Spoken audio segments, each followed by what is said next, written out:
இன்றைக்கி நம்முடைய வாழ்க்கை எங்கே இருக்குது அப்படின்னு கேட்டால் நம்மகிட்ட தான் இருக்குது. உயர்வும் தாழ்வும், சுகமும் பலனும், சந்தோஷமும் சமாதானமும் எல்லாமே நம்ம கையில் தான் இருக்குது, நம்மகிட்ட தான் இருக்குது. அல்லேலூயா.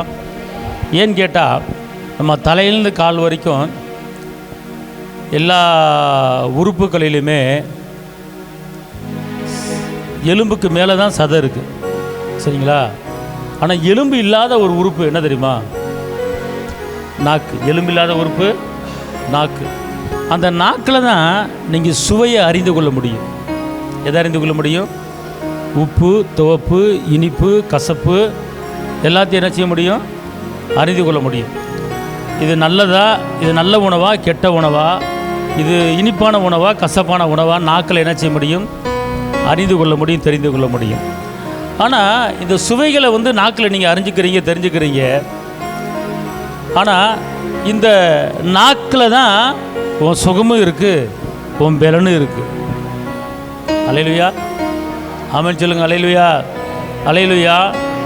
காரணம், இந்த நாக்கை பற்றி நல்லா அறிஞ்சு தெரிஞ்சு புரிஞ்சு யாக்கோபு எழுதியிருக்கிறாரு, நாவு உருவாக்கும் சக்தி. எப்படி போட்டிருக்கு? இந்த உருவாகாத காரியத்தை உருவாக்கக்கூடிய அந்த அதிகாரமும் அந்த வல்லமையும் அந்த சக்தி எதில் இருக்குது அப்படின்னு நீங்கள் கேட்டிங்கன்னா உங்களுக்குள்ள இருக்கிற அந்த நாக்கில் இருக்குது. பார்த்துக்கணும். அதனால தான் இந்த சிறிய நாக்கு, இந்த சின்ன நாக்கு ஒரு பெரிய காட்டை என்ன செஞ்சிடும்? கொளுத்திடும். அடுத்து இந்த சின்ன நாக்கு நம்முடைய ஆயில் சக்கரத்தையே, யாக்க 3வது சொல்லப்பட்டிருக்கு, இந்த சின்ன நாக்கு ஆயில் சக்கரத்தை என்ன செஞ்சிடுமா? அழிச்சிடும். நாக்கு ஒரு நெருப்பு. எப்படி அப்படின்னா, ஒரு வாழ்க்கையை சுட்டரித்து அழிச்சிடலாம். 2 பேர் பிரிஞ்சு இருக்கிறவங்கள போய் பிரித்து விட்டுறலாம். எது? இந்த நாக்கு. அல்லேலூயா. உன் புருஷன் சரியில்லை, உன் புருஷன் அவன் கூட சுற்றிக்கிட்டு இருக்கான், அவன் வீட்டுக்கு போகிறான் அப்படின்னு இந்த நாக்கில் பொண்டாட்டிகிட்ட சொல்லும்போது அந்த வீட்டு என்ன செஞ்சிடும்? நெருப்பாய் மாறிவிடும். அதான் நாவு நெருப்பு. அதனாலங்க நல்லா தெரிஞ்சுக்கொள்ளுங்க, இந்த வாழ்க்கை நம்முடைய வாயில் இருக்கிறது, நாக்கில் இருக்கிறது. அதனால தான் நீதிமொழிகள் 18:20 சொல்லுகிறது, அவனவன் வாயின் பலனால் அவனவன் வயிறு நிரம்பும், அவனவன் உதறி விளைவினால் அவனவன் திருப்தி ஆவான், மரணமும் ஜீவனும் நாவின் அதிகாரத்தில் இருக்கிறது. மரணமும் ஜீவனும் எங்கே இருக்குது? எல்லாம் சொல்லுங்கள். மரணமும் ஜீவனும் என் நாக்கில் இருக்குது. எல்லாம் சொல்லுங்கள். மரணமும் ஜீவனும் என்னுடைய நாக்கில் இருக்கிறது. அதாவது உங்கள் வாயை வச்சு நீங்கள் மரணத்தையும் வர வச்சுக்கலாம், வாழ்வையும் வர வச்சுக்கலாம். அதான் மரணமும் ஜீவனும் எங்கே இருக்குது? நாவின் அதிகாரத்தில் இருக்கிறது. அந்த நாக்கு மூலமாக நீங்கள் என்ன செய்யலாம்?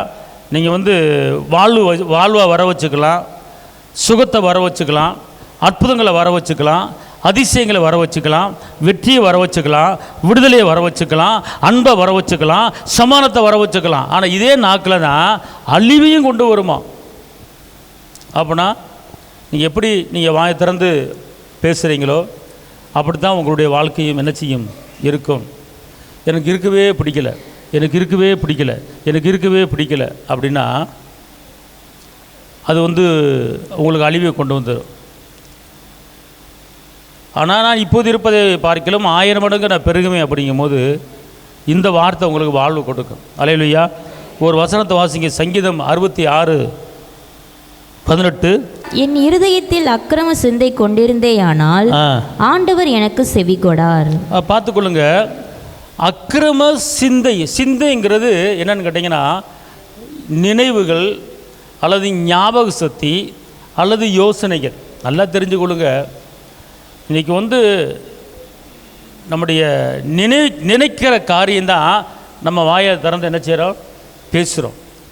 இதயத்தின் நினைவு வாயில் வருகிறது. அப்போ நினைக்கிறது கூட, சிந்திக்கிறது கூட, நீங்கள் நல்லதை மட்டும் நினச்சிங்கன்னா நல்லதை நினச்சி நல்லதை பேசுங்க. நன்மையை நினச்சி நன்மையை பேசுங்க, அற்புதங்களை நினச்சி அற்புதங்களை பேசுங்க, அதிசயங்களை நினச்சி அதிசயத்தை பேசுங்க, வெற்றியை நினச்சி வெற்றியை பேசுங்க, விடுதலையை நினச்சி விடுதலையை பேசுங்க, சுகத்தை நினச்சி சுகத்தை பேசுங்க. அது உங்களுக்கு நடக்கும். யோசனைகளையும் சிந்தைகளையும் நன்மையில கொண்டு வந்து அதை வாயை திறந்து பேசும்போது அது உங்களுக்கு அப்படியே நடந்துவிடும். அதான் பிலிப்பியர் 4:8 கடைசியாக சகோதரரே, அன்பு உள்ளவைகள் எவைகளோ, புண்ணியம் எதுவோ, புகழ் எதுவோ, நற்கீர்த்தி எதுவோ, அதையே நீங்கள் யோசனை பண்ணுங்க, சிந்திங்க, நினைங்க அப்படிங்கிறார். நினைக்கிறது இப்போ துக்கத்தில் இருக்கீங்க, வேதனையில் இருக்கீங்க, கஷ்டத்தில் இருக்கீங்க, பண பிரச்சனை இருக்கீங்க, அந்த நேரத்தில் நீங்கள் என்ன செய்யணும்? நினைக்கணும். எதை நினைக்கணும்? அற்புதங்களை நினைக்கணும், அதிசயங்கள் நினைக்கணும், வெற்றி என்ன செய்யணும்? நினைக்கணும். பார்த்துக்கணும். அதான் சிந்தைகள். இப்போ ஒருத்தர் பேச்சை வச்சு கண்டுபிடிச்சலாம் அவங்க எந்த நினைப்பில் இருக்கிறாங்க. அவன்லாம் தேர மாட்டான், அவன் நல்லா இருக்க மாட்டான், அவன் உருப்பட மாட்டான் அப்படின்னு யாராவது சொன்னாங்கன்னு வச்சுக்கொள்ளுங்க, அவங்க உள்ளே சரியில்லை, உள்ளே அப்படி தான் தெரியும். எப்படிப்பா ஒரு வாட்டி கஷ்டப்பட்டான், தப்பு பண்ணிட்டான், மன்னிச்சு விட்டுருப்பா, ஏப்பா அவனை போட்டு பாவத்தை போட்டு, ஆண்டவர் ஏசப்பாவே மன்னிச்சிட்டாரு, நம்ம போய் எதுக்குப்பா அவனை வீண் பலி செலுத்திக்கிட்டு, மன்னிச்சு விடுவோம்ப்பா, நல்லா இருக்கட்டும் அப்படின்னா அவன் உள்ள நல்ல உள்ளமாக இருக்குன்னு அர்த்தம், மன்னிக்கிற உள்ளமாக இருக்குன்னு அர்த்தம். அப்போ என்ன செய்யணும் கேட்டிங்கன்னா, சிந்தைகள் நல்ல சிந்தைகளாக இருக்கணும். அக்கிரம சிந்தை, அநியாய சிந்தை, அட்டுளி சிந்தை, ஒருத்தர் கெட்டு போகணும், இவன் உருப்படக்கூடாது, இவன் நல்லா இருக்கக்கூடாது அப்படிங்கிற அந்த சிந்தைகளும் அந்த எண்ணங்களும் அந்த நினைவுகளும் அந்த யோசனைகளும் நம்முடைய உள்ளத்துக்குள்ளே என்ன செய்யக்கூடாது? இருக்கக்கூடாது. நன்மையை மட்டும்தான் யோசிக்கணும். அதனால தான் சொல்லப்பட்டிருக்கிறது, அதாவது வேதத்தை கேளாத ஜெபத்தை என்ன செய்கிறேன்? அருவருக்கிறேன் அப்படிங்கிறார். ஒரு வசனத்தை வாசிங்க, நீதிமொழிகள் 17, 13, 14. நன்மைக்கு தீமை செய்கிறவன் எவனோ அவன் வீட்டை விட்டு தீமை நீங்காது. சண்டையின் ஆரம்பம் மதகை திறந்து விடுகிறது போல் இருக்கும். ஆதலால் விவாதம் எழும்பும் முன் அதை விட்டுவிடு. அல்லேலூயா. விவாதத்தை என்ன செஞ்சிடணுமா? விட்டு விடணுமா? முதவசனம் என்ன சொல்லுது? நன்மைக்கு தீமை செய்கிறவன் எவனோ, நன்மைக்கு தீமை செய்கிறவன் எவனோ அவன் வீட்டை விட்டு தீமை நீங்காது. வீட்டை விட்டு என்ன செய்யாது? ஆனால் தெரிஞ்சுக்கொள்ளுங்க, இது வசனம், இது வார்த்தை, இது சத்தியம், இது உண்மை. நன்மை செய்வதற்கு பதிலாக தீமை செய்தால் தீமை அவன் வீட்டை விட்டு என்ன செய்யாது? நீங்கவே செய்யாதான். நீங்கள் நன்மை செய்யாமல் தீமை செஞ்சீங்கன்னா உங்கள் வீட்டுக்குள்ளே தீமை என்ன செய்யுமா? இருக்குமா? அப்போ தீமைன்னா என்ன? தீமைன்னு என்னது? ஒரு வீட்டுக்குள்ளே தீமையான காரியங்கள் என்றால் என்ன?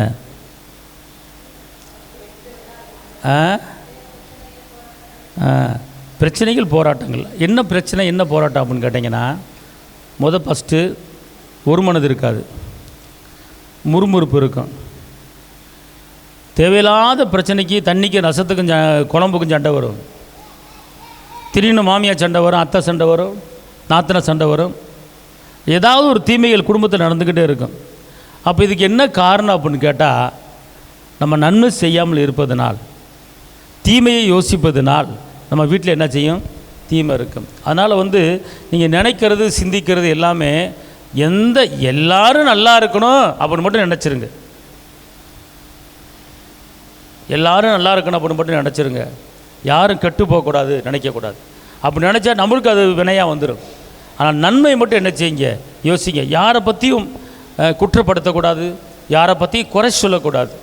ஏன்னா நம்ம குறை சொல்லும்போது அது நமக்கு வேதனை வந்துடும், கஷ்டம் வந்துடும். பார்த்துக்கொள்ளுங்க. நன்மை மட்டும்தான் என்ன செய்யணும்? இன்னொரு வசனத்தை வாசிங்களேன். இதில் ரோமர் 12:14, உங்களை துன்பப்படுத்துகிறவர்களை ஆசீர்வதியுங்கள், உங்களை துன்பப்படுத்துகிறவர்களை ஆசீர்வதியுங்கள், ஆசீர்வதியுங்கள், ஆசீர்வதிக்க வேண்டியதே அன்றி சபியாதிருங்கள், சபியாதிருங்கள்.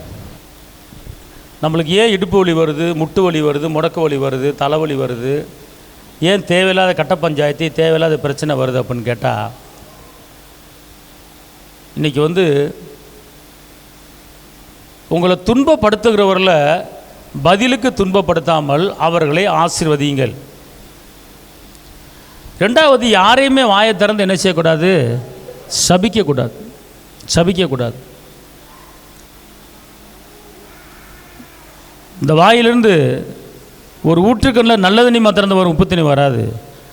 ஒரு ஊற்றுக்கண்ணில் வந்து வந்தால் உப்பு தண்ணியாக வரும் அல்லது நல்ல தண்ணியாக வரும். ரெண்டு தண்ணியும் மாறி மாறி என்ன செய்யாது, வராது. அதுபோல் இந்த வாயில் யாரையும் வந்து நீ நல்லா இருக்க மாட்ட, நீ தேர மாட்ட, நீ உருப்பட மாட்ட, நீ இப்படி போயிடுவ அப்படிலாம் என்ன செய்யக்கூடாது. நான் சின்ன பிள்ளைகள் இருக்கும்போது தெருவில் சண்டை நடக்கும். தெருவில் சண்டை நடக்கும். முந்தியெல்லாம் கொலா சண்டை வரும். இப்போலாம் கொலையில் சண்டையில் வருது. இப்போ வீட்டுக்கு கூட கொலா வந்துருச்சு.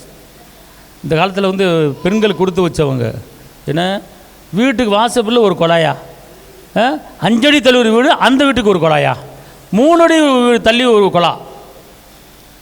அந்த காலத்தில் ஒரு தெருவுக்கு ஒரு கொலா வச்சுருப்பாங்க. ஒரு தெருவுக்கு ஒரு கொலா வச்சுருப்பாங்க. பானையில் வரிசையாக வச்சுருப்பாங்க. அவ்வளோ தூரத்துக்கு பானை இருக்கும். தண்ணி வரும், பிடிச்சிட்டு போகணும். நீ அதில் வந்து ஒரு ஆள் 4 குடம், ஒரு ஆள் 3 குடம் அப்படிலாம் பிடிப்பாங்க. இப்படிலாம் வரும் பார்த்துக்குங்க. சண்டை வரும், கொலா சண்டை வரும் பார்த்துக்கொள்ளுங்க. ஐயோ நீ வழங்க மாட்டா.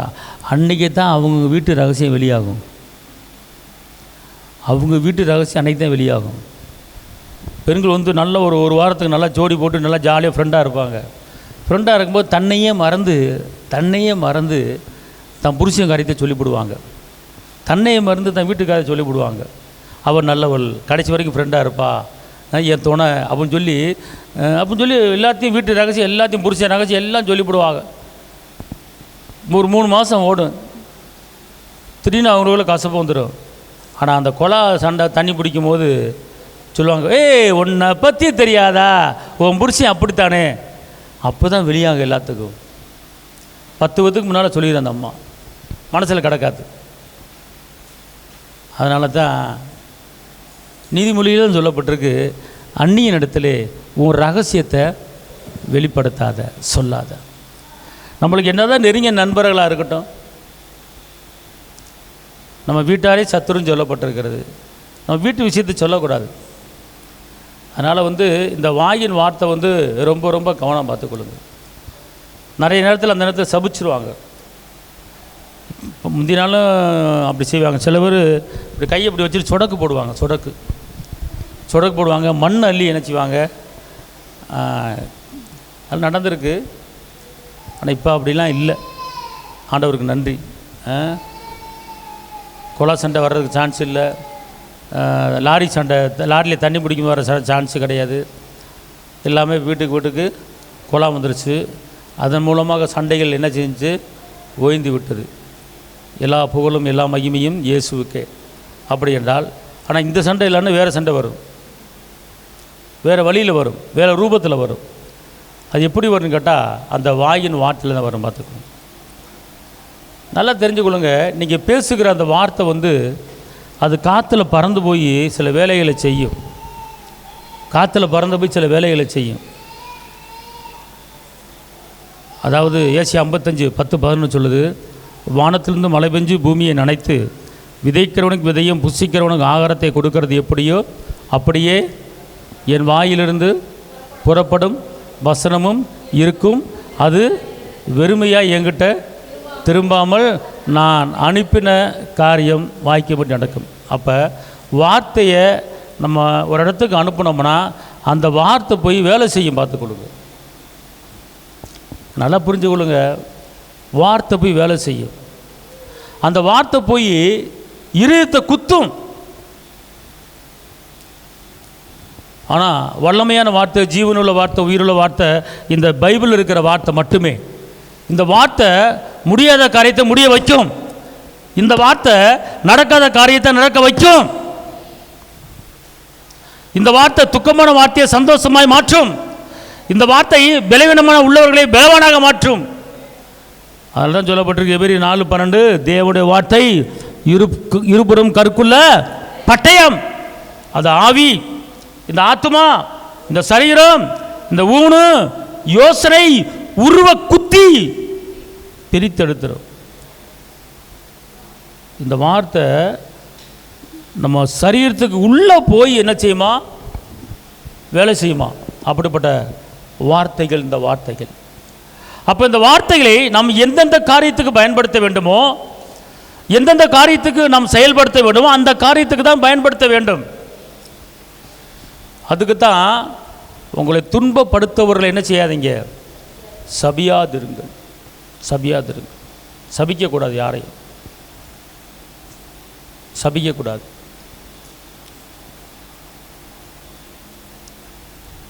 வேதத்தில் ஒரு மனுஷனை சபிக்க சொல்லி பணம் கொடுத்தா ஒரு ராஜா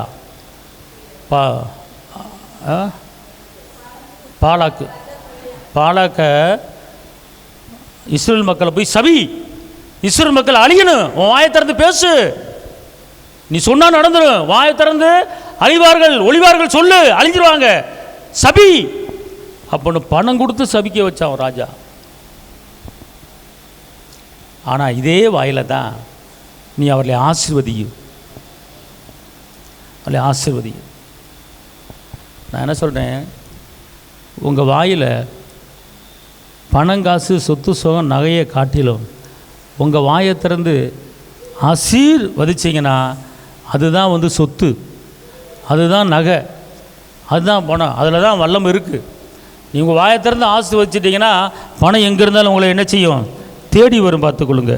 ரோமர் 14:13. இப்படி இருக்க நாம் இனிமேல் ஒருவரை ஒருவர் குற்றவாளிகள் என்று தீர்க்காதிருப்போமாக. ஒருவனும் தன் சகோதரனுக்கு முன்பாக தடுக்கலையும் இடரலையும் போடலாகாதென்று தீர்மானித்து கொள்ளுங்கள். அல்லேலூயா. இன்றைக்கி அநேக குற்றங்கள் குறைகள் நடப்பது தேவ பிள்ளைய வாழ்க்கையில். ஏன்னு கேட்டிங்கன்னா, குற்றப்படுத்தி பேசுகிறார்கள், பறைசாற்றுகிறார்கள், ஒரு தவறை விரிவாக்கம் பண்ணுகிறார்கள். அப்படி பேசக்கூடாது என்று வேதம் சொல்லுகிறது. ஒருவரை ஒருவர், குற்றம் இல்லாத மனிதர்கள் கிடையாது, குறையில்லாத மனிதர்கள் கிடையாது. ஆனால் ஏசப்பா ஒரு இடத்துல சொல்கிறாரு, ஒருவன் உனக்கு குற்றம் செய்தால் அவனை 4 பேர்த்துக்கு முன்னால் சொல்லாமல் அவனை தனியாக அழைத்து என்ன செய்ய, அவனுக்கு சொல்லு அப்படிங்கிறார். 4 பேர்த்துக்கு முன்னால் என்ன செய்யாத, குற்றப்படுத்தாத அப்படிங்கிறார். ஆனால் நம்ம பேசுவதில் வந்து மிகவும் கவனமாக என்ன செய்ய வேண்டும், இருக்க வேண்டும். இன்னொரு வசனத்தை வாசிங்க, 1 கொரிந்தியர் 4:5. ஆனதால் கர்த்தர் வருமளவும் நீங்கள் காலத்துக்கு முன்னே யாதொன்றையும் குறித்து தீர்ப்பு சொல்லாதிருங்கள். அல்லேலூயா. கர்த்தர் வருவதுக்கு முன்னால் யாதொன்றை குறித்து நீங்கள் ஜட்ஜ்மெண்ட் சொல்லக்கூடாது. இது இப்படி வரப்போகுது, அப்படி வரப்போகுது, அப்படி நடக்க போகுது, இயேசு அடுத்த வருஷம் வந்துடுவார், இயேசு முந்தானத்து வந்துடுவார், இயேசு அப்படிலாம் தீர்ப்பு சொல்லக்கூடாது. சில பேர் பயங்கரமாக பேசுகிறாங்க. வேதம் சொல்லுகிறது, இயேசு வர்றது வந்து பரலோகத்தில் தூதர்களுக்கு என்ன செய்யாதா தெரியாது. ஆனால் நம்ம ஆட்கள் என்ன பண்ணுறாங்க, அந்த வருஷம் அப்படி நடக்க போகுது, இந்த வருஷம் எப்படி நடக்க போகுது, அப்படி வரப்போகுது, இப்படி வரப்போகுதுன்னு சொல்கிறாங்க. தீர்ப்பு சொல்கிறது. இங்கே வேதம் சொல்லுகிறது, நீ அவசரப்பட்டு என்ன செய்யாத, தீர்ப்பு சொல்லாத. அப்படி சொல்லக்கூடாது. நம்ம வீட்டு பிள்ளைகளையோ நம்ம வீட்டுக்காரங்களை யாரையோ டக்குன்னு இப்படி இருக்க போகிற, நீ அப்படி இருக்க போகிற, அப்படி ஆயிடுவே, இப்படி ஆயிடுவே அப்படின்னு சொல்லி ஜட்ஜ்மெண்ட் சொல்லக்கூடாது. நீ வாழ்ந்திருப்பாய், உயர்ந்திருப்பாய், செழித்திருப்பாய், நீ உருப்படாமல் போகிறது என் கண்ணு பார்க்க போகுது, தீர்ப்பு. நீ பாரு, சீக்கிரம் ஊரை விட்டு ஓட போகிற, தீர்ப்பு. இது மாதிரி வந்து யாரையுமே நம்ம சபித்து தீர்ப்பு சொல்லக்கூடாது.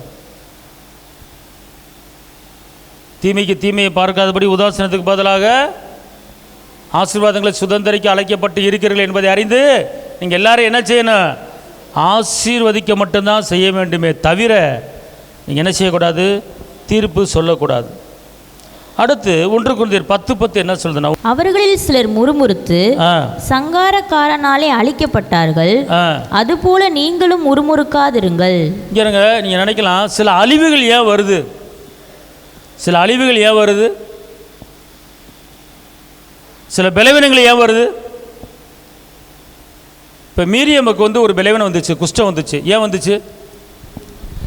மோசையோட அக்காவுக்கு ஒரு குஷ்டம் வந்துச்சு. ஏன் வந்துச்சு? மோசைக்கு விரோதமாக என்ன செஞ்சாங்க, பேசினார்கள். கர்த்தர் பொறுக்காமல் குஷ்டத்தை அனுப்பினார். வனாந்தரத்தில் அநேக மக்கள் மடிந்தார்கள். ஏன் மடிந்தார்கள்? முறுமுறுத்து மடிந்தார்கள். இந்த முறுமுறுப்பு என்பது ஒரு மரணத்தை கொண்டு வந்துடும். நல்லா தெரிஞ்சு கொள்ளுங்க. நீ முறுமுறுக்கிறது என்ன அர்த்தம்? முறுமுறுக்கிறது தேவையில்லாத பேச்சு, ஒன்றுமே புரியல. புரணி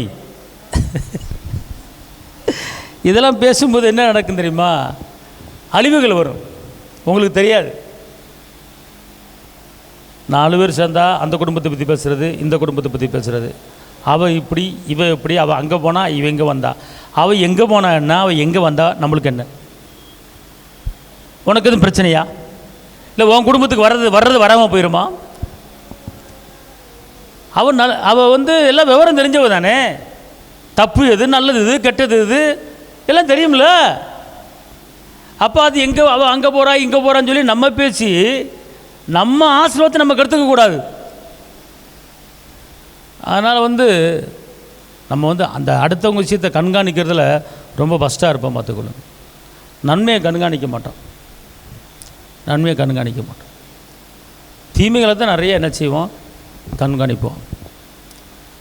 அதனால் நம்ம பேச்சில் முறுமுறுக்கிறது அழிவுகளை கொண்டு வரும். சில அழிவுகள் குடும்பத்தில், சில பிரச்சனைகள், சில அழிவுகள் வரும் முறுமுறுக்கிறனால. ஏன்னா வனாந்தரத்தில் முறுமுறுத்தே ஏகப்பட்டவர் செத்து போனாங்க, ஆயிரக்கணக்கான மக்கள் செத்தாங்க முறுமுறுத்து. அப்போ இந்த வசனம் என்ன சொல்லுதுன்னா, முறுமுறுக்காதிருங்கள். முறுமுறுக்கிறனால மரணம் வரும், முறுமுறுக்கிறனால விளைவினை வரும். அப்போ அதனால் எந்த ஒரு காரியத்தை குறித்தும் முறுமுறுக்காமல் நீங்கள் என்ன செய்ய பழகிக்கொள்ளுங்கள். அடுத்து 1 கொரிந்தியர் 15:33, மோசம் போகாதிருங்கள். ஆகாத சம்பாஷணைகளை நல்லொழுக்கங்களை கெடுக்கும். இங்க நீங்கள் உண்டு, உங்கள் வேலை உண்டு, நீங்கள் உண்டு, சர்ச்சு உண்டு, உங்கள் படிப்பு உண்டு, உங்கள் குடும்பம் உண்டு, ஒழுக்கமான பிள்ளைகளாக வாழ்ந்துக்கிட்டு இருப்பீங்க. ஆனால் இந்த ஒழுக்கமான பிள்ளைய, இந்த ஒழுக்கமானவர்கள் எப்போது அவர்கள் ஒழுக்கம் இல்லாமல் ஆகிறாங்க அப்படின்னு கேட்டிங்கன்னா, எப்போது அவர்கள் பாவம் பண்ணுகிற பிள்ளைகளை மாறுகள் என்று கேட்டிங்கன்னா, அதுக்கு ரீசன், அதுக்குண்டான காரணம் ஆகாத சம்பாஷணைகள் எதுக்கு எடுத்துருமா? அது ஒழுக்கத்தில் நல்ல ஒழுக்கம் வேறு இருக்குது. அப்போ ஆகாத சம்பாஷணைகள் நல்ல ஒழுக்கத்தை என்ன செஞ்சிடும்? கெடுத்து விடும். ஆகாத சம்பாஷணைன்னா என்ன அர்த்தம்? ஒருத்தருக்கு ஒருத்தர் பேசுகிறது சம்பாஷணை. ஆனால் பிரயோஜனமுள்ள சம்பாஷணை இருக்கிறது, பிரயோஜனம் இல்லாத சம்பாஷணை இருக்கிறது, நன்மையான சம்பாஷணை இருக்கிறது, நன்மை இல்லாத சம்பாஷணை இருக்கிறது. அப்புறம் என்ன அர்த்தம்டா, நன்மைகளையும் பேசலாம், தீமைகளையும் பேசலாம். ஆனால் என்ன பண்ணுறோம், நம்ம ஆகாத சம்பாஷணைகளை பேசி நல்ல ஒழுக்கத்தை என்ன செஞ்சிடறோம்? நல்ல ஒழுக்கமானவர்கள் தான். ஆனால் அந்த ஒழுக்கம் கெட்டு போயிடும். எப்போ தேவையில்லாத ஆகாத சம்பாஷணைகள். ஆகிற சம்பாஷணை எத்தனையோ இருக்குது. எப்படி ஜெபிக்கணும், எப்படி சர்ச்சுக்கு போகணும், எப்படி ஊழியம் பண்ணணும், எப்படி ஆண்டவர் சமூகத்தில் உட்காரணும், பரலத்துக்கு நம்ம போகணும், அதுக்கு என்ன தகுதி பண்ணணும். ஆகாத சம்பாஷணை ஆகாத சம்பாஷணை பேசி நம்மகிட்ட இருக்கிற ஒழுக்கத்தை நம்மளே கெடுத்துக்க கொள்ளக்கூடாது. நம்ம ஒழுக்கமான பிள்ளைங்க தான், நம்ம ஒழுக்கத்தை நம்மளே கெடுத்து விட்டுறோம். எப்போ தேவையில்லாத பேச்சுகள், தேவையில்லாத முறுமுறுப்பு, தேவையில்லாத ஆகாத சம்பாஷணைகள் எப்போது நீங்கள் பேசுகிறீங்களோ அப்போது உங்களுக்கு இருக்கிற ஒழுக்கம் கெட்டுவிடும். அதான் நல்ல ஒழுக்கத்தை அவர் என்ன செஞ்சிருமா? கெடுத்துருமா ஆகாத சம்பாஷணைங்க. அதனால் ரொம்ப கவனமாக இருக்கணும், எதை பேசணும் எதை பேசக்கூடாது அப்படி ரொம்ப கவனமாக இருக்கணும். கலாத்தியர் 5:15, நீங்கள் ஒருவர் கடித்து பட்சித்தீர்கள் ஆனால் அழிவீர்கள், அப்படி ஒருவர் அழிக்கப்படாதபடிக்கு எச்சரிக்கையாக இருங்கள். ஒருவரை கடிந்து அழிவீர்கள். அழிவு பாருங்களேன், ஒரு சின்ன மேட்டருக்கு அழிவை கொண்டு வராரு. அழிவுனா அழிஞ்சு போகிறது. அழிவு எப்போ வருது? கடிந்து அப்படி தான் வருவேன். எங்கே போய் துளைஞ்ச? வர முடியாது. என்ன செய்வ? அப்படித்தான். என்னப்ப? அப்படித்தான் வருவேன். என்ன செய்யணுங்கிற நீயே? போக மாட்டியா? ஓடுங்க அம்மா வீட்டுக்கு. நான் அப்படி பேசுகிறதாயி அப்படி பேசி காமிச்ச அது கடிந்து கொள்வது. அதுக்கு கடிந்து கொள்வது. இப்படியே ஓயாமல் கடிஞ்சிக்கிட்டே இருதுன்னு வச்சுக்கொள்ளுங்க, நம்மளுக்கு ஒரு பக்கம் அழிவு. போகலாமாம்மா, சீக்கிரம் சாப்பிடுமா, எவ்வளோ நேரமாக சாப்பிட்டுக்கிட்டு இருக்க என் செல்ல கிளியே, சீக்கிரம் சாப்பிடு தங்கம், சோறு பிணைஞ்சிக்கிட்டே இருக்கடா, என்னடா யோசனை பண்ணிக்கிட்டு இருக்க? சோத்தை பிணைஞ்சிக்கிட்டே இருக்க, சீக்கிரம் சாப்பிட்ற ராசாத்தி, அழகு கிளியே, இந்த சாப்பிட்றேன். ஏய், சோத்தை பிணைஞ்சிக்கிட்டே இருக்க, சாப்பிட்டு தலை. இப்படி இருக்கு வார்த்தை, அப்படி இருக்கு வார்த்தை.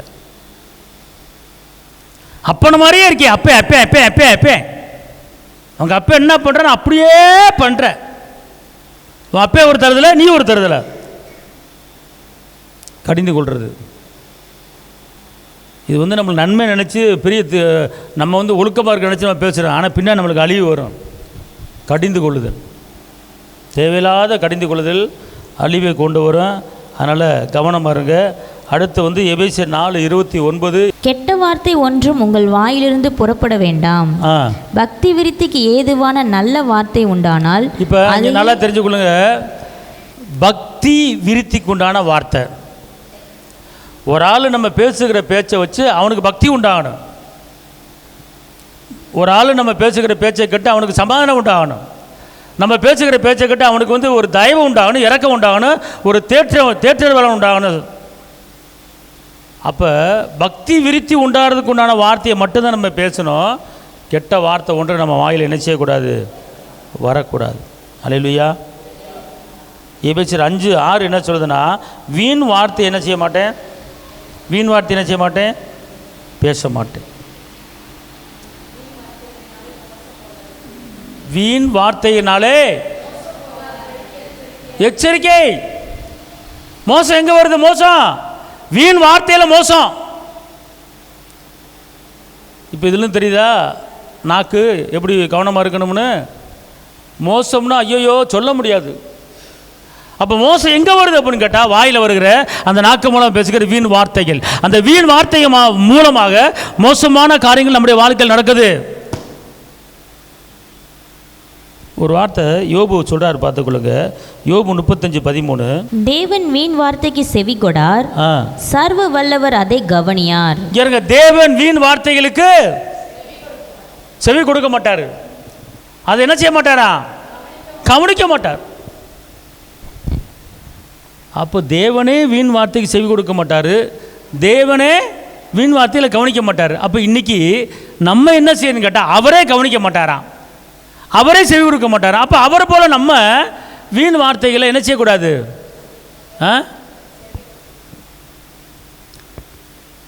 கவனிக்கக்கூடாது. கவனிக்க என்ன எடுத்தா, இப்போ 2 பேரும் வீணான வார்த்தையை பேசிக்கிட்டு இருக்காங்க.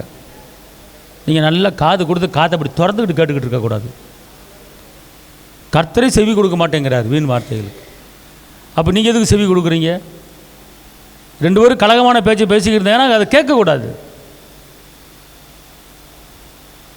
நல்லா தெரிஞ்சுக்கொள்ளுங்க. இந்த டிவியில் செய்தி வரும், செய்தியில் வந்து ஒரு புரோகிராம் வரும், இந்த கொலை குற்றங்கள் அதுக்குன்னு ஒரு கிரேம். அப்போ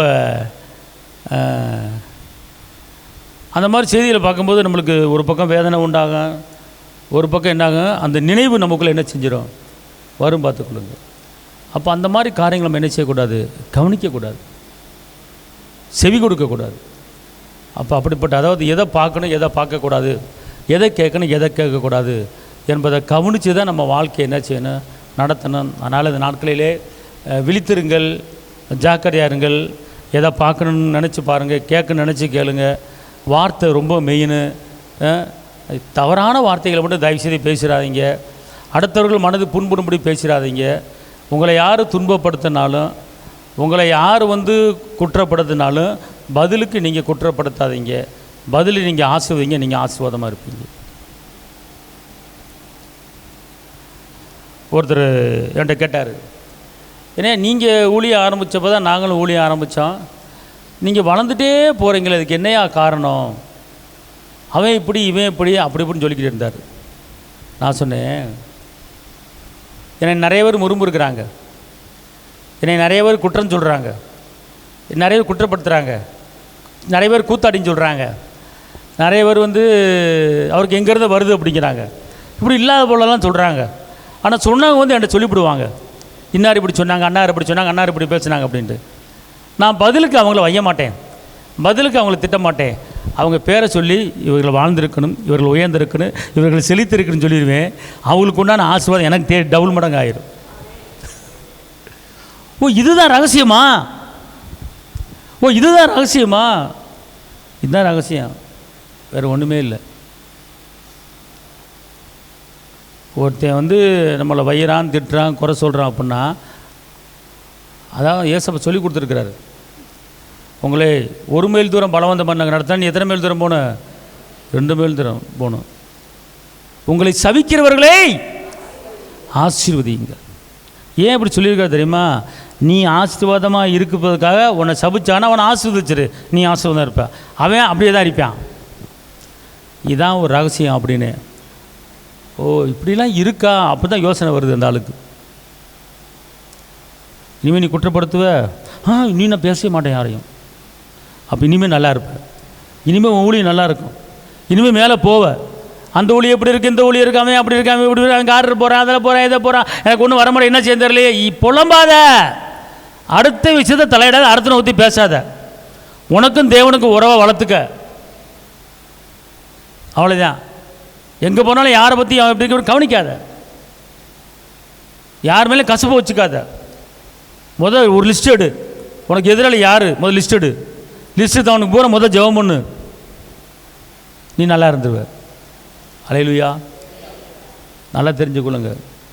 இன்றைக்கி வந்து அநேக தேவ பிள்ளைகளை நீங்கள் ப்ளஸ் பண்ணிடுங்க, ஆசீர்வதிச்சிருங்க.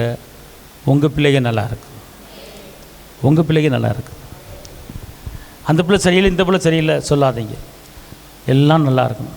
நல்லா படிக்கணும் மக்களே, நல்லா இருங்க மக்களே அப்படின்னு ஆசீர்வதிச்சிருங்க உங்கள் பிள்ளைய. நீங்கள் வந்து உங்கள் பிள்ளைக்கு வந்து ஆசீர்வாதத்துக்கு ஏசப்பட கேட்க வேணாம், எல்லாரையும் நீங்கள் ஆசீர்வதிங்க.